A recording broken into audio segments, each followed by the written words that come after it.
Hello বন্ধুরা, welcome back to my channel.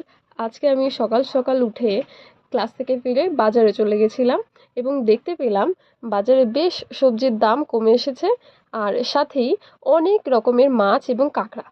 এরপর সমস্ত মাছ ছেড়ে আমি চলে গেছিলাম কাঁকড়ার দিকে এবং কাঁকড়া কিনে বাড়ি ফেরার সময় দেখলাম আকাশে খুব মেঘ জমে রয়েছে, কারণ রুমেল ঝড় আসতে চলেছে। তাই দেরি না করে আমি তাড়াতাড়ি করে বাড়ির দিকে রওনা দিলাম এবং বাড়িতে গিয়ে মাকে দেখালাম কাঁকড়াগুলো এবং মা খুব খুশি হয়ে গেল। তারপর মা এগুলো কাটতে শুরু করলো, প্যাকেট থেকে বার করলো এবং আমার কাঁকড়া দেখতে ভীষণ ভালো লাগে এবং ভয়ও লাগছিল, কাঁকড়াগুলো পালিয়ে যাচ্ছিল।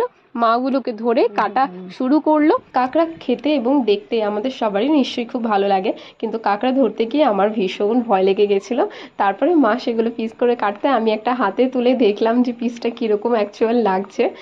যাই হোক বন্ধুরা, নেক্সট ভিডিওতে তোমাদের সাথে দেখা হচ্ছে, ততক্ষণ